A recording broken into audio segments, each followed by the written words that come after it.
வணக்கம் Kristen kitchen சார்பாக நான் ஷெஃப் வரும் ஆல் டைம் ஃபேவரட் கூட சொல்லலாம். எனக்கு ரொம்ப பிடிச்ச கேக் என்ன கேக்னா ப்ளம் கேக். நம்ம கிறிஸ்மஸ் டைம்லையும் நியூ இயர் டைம்லையும் வந்து பார்த்தீங்கன்னா அதிகமாக சேல்ஸ் ஆகக்கூடிய கேக் எல்லா டைம்லையும் கிடைக்கும். கிறிஸ்மஸ் நியூ இயர் டைமில் வந்து ஸ்பெஷலாகவும் பண்ணுவாங்க. என்ன ஸ்பெஷலாக பண்ணுவாங்க, எப்படிலாம் பண்ணுவாங்கன்னு சொல்லிட்டு ஒரு சின்ன ஒரு இன்ட்ரோடக்ஷன் இந்த கேக்கை பற்றி பேசலாம். இந்த கேக் வந்து ஃபஸ்ட்டு வந்து பார்த்தீங்கன்னா எங்கே ஆரிஜின், அதாவது எங்கேருந்து உருவாச்சு அப்படின்னு பார்த்தீங்கன்னா எங்கே தயார் பண்ண ஆரம்பிச்சாங்கன்னு பார்த்தீங்கன்னா இங்கிலாண்டில் 1700 வருடத்தில் வந்து பார்த்தீங்கன்னா இந்த கேக் வந்து பார்த்தீங்கன்னா ஒரு பேக்கரியில் வந்து ரெடி பண்ணுறாங்க. அப்போ என்ன திராட்சை ரசங்கள் யூஸ் பண்ணி ஒரு 40 நாள் ஒரு 20 நாள் வந்து பார்த்தீங்கன்னா அந்த பழங்கள்லாம் போட்டு ஊற வச்சு ரெடி பண்ணாங்க. இது 1700 வருடம், அதாவது சரியாக 400 வருடத்துக்கு முன்னாடியே இந்த கேக் வந்து பார்த்தீங்கன்னா நம்ம இங்கிலாண்டில் வந்துருச்சு. இந்த கேக் வந்து பார்த்தீங்க அப்படின்னா இப்போ என்ன பண்ணுறாங்க அப்படின்னா ஒரு ஃபெஸ்டிவலாகவே கொண்டாடுறாங்க. ஒரு ஃபெஸ்டிவல் எப்படி அப்படின்னா கேக் மிக்சிங் செரமனின்னு சொல்லிட்டு என்ன பண்ணுறாங்க, ஒரு ஹோட்டல்ஸ், காலேஜஸ் இது எல்லாமே பண்ணுறாங்க. ஒரு இப்போ இந்த ப்ளம் கேக் இப்போ எங்கெங்க பண்ண ஆரம்பிக்கிறாங்கன்னு பார்த்தீங்க அப்படின்னா ஹோட்டல்ஸில், பெரிய பெரிய ஸ்டார் ஹோட்டல்ஸு, காலேஜஸ்லாம் வந்து பார்த்தீங்கன்னா ஸ்டூடெண்ட்ஸ் கிட்ட ஒரு என்ன சொல்கிறது, ஒரு என்கரேஜ் பண்ணுற மாதிரி அவங்களே கேக் மிக்ஸ் பண்ணுறது. அதில் கேக்கில் என்னென்ன மிக்ஸ் பண்ணுவாங்க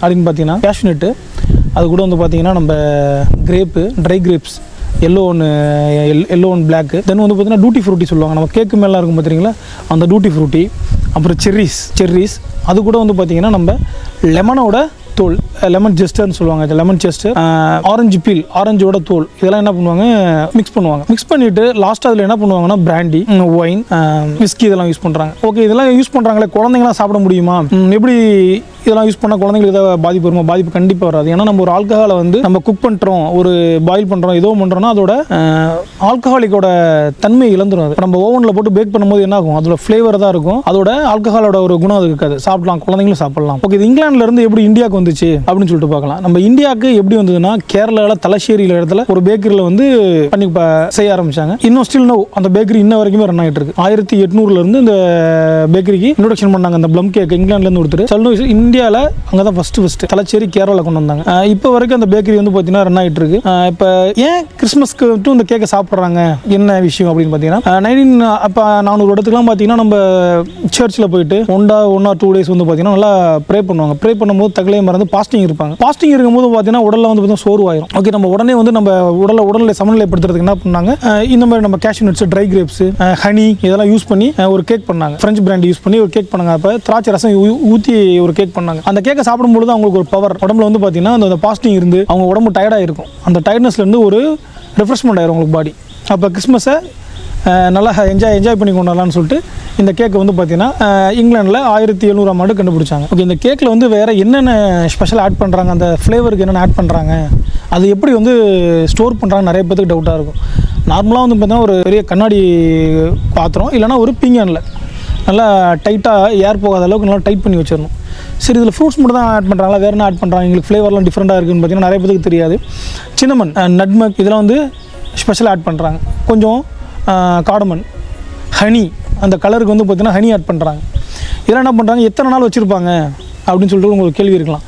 இது கிட்டத்தட்ட வந்து நீங்கள் ஒரு 2 வாரத்தில் இருந்து 45 நாள் வரைக்குமே இது என்ன பண்ணலாம், சோக் பண்ணி ஊற வச்சிடலாம். நீங்கள் ஊற வச்சுட்டு என்ன பண்ணலாம், அதுக்கப்புறம் தான் என்ன பண்ணுவாங்க, மைதா, பட்டர், எக்லாம் போட்டு ஆட் பண்ணி பேக் பண்ணுவாங்க. கிறிஸ்மஸுக்கு முதல் நாள் இப்போ நம்மலாம் எப்படி இப்போ பொங்கல்லாம் கொண்டாடணும்னா என்ன பண்ணுவோம், பொங்கல் செஞ்சால் பக்கத்தில் கொடுப்போம். ஆனால் ஃபாரினில் வந்து பார்த்திங்கன்னா இந்த ப்ளம் கேக் பண்ணாங்க அப்படின்னா கிறிஸ்மஸ் அன்றைக்கி பண்ண உடனே பக்கத்தில் இருக்க நெய்பர்ஸ்க்குலாம் என்ன பண்ணுவாங்க, கொடுத்து ஹாப்பி ஆவாங்க. நீங்கள் நார்மலாக நினச்சிட்டு போனால் ப்ளம் கேக் மட்டும் ஏன் இப்படி வந்து ஸ்பெஷலாக பண்ணுறாங்க அப்படின்னா அதோட ஃப்ளேவரும் கலரும் வந்து பார்த்திங்கன்னா நேச்சுரலாக வரணும். அப்படின்னா இது பார்த்திங்கன்னா ஒரு 40 to 45 days வந்து கண்டிப்பாக இந்த ட்ரை ஃப்ரூட்ஸ் கூட ஆல்கஹால் போட்டு ஊற வச்சா மட்டும்தான் அந்த ஃப்ளேவரும் கலரும் வரும்.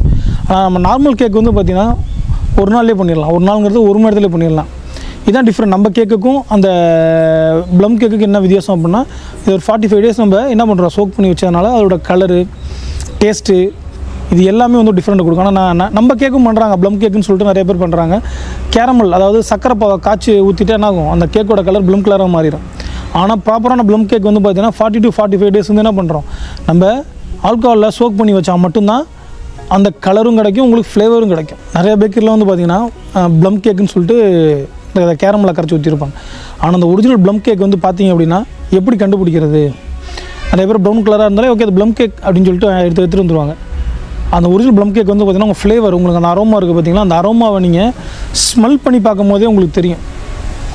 சரிங்களா, அதெல்லாம் லைட்டாக ஒரு நட்மக் ப்ளஸ் இந்த சின்னமன் ஸ்டிக்கோட ஃப்ளேவரு, அந்த ஆல்கஹால், அந்த புளிச்சு அந்த புளிப்பாக இருக்கும் பார்த்திங்களா அதோட ஃப்ளேவர். இது எல்லாமே வந்து கலந்து ஒரு மிங்கிளாகி அது ஒரு டிஃப்ரெண்ட் அரோமேட்டிக்காக இருக்கும்.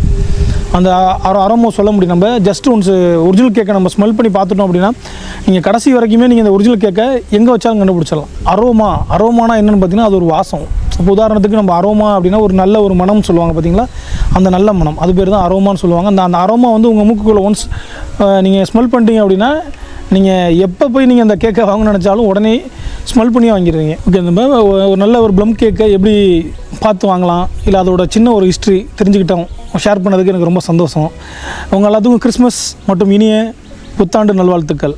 இந்த வீடியோ உங்களுக்கு பிடிச்சிருந்தது அப்படின்னா ஷேர் பண்ணுங்கள், கமெண்ட் பண்ணுங்கள், சப்ஸ்கிரைப் பண்ணுங்கள். நன்றி.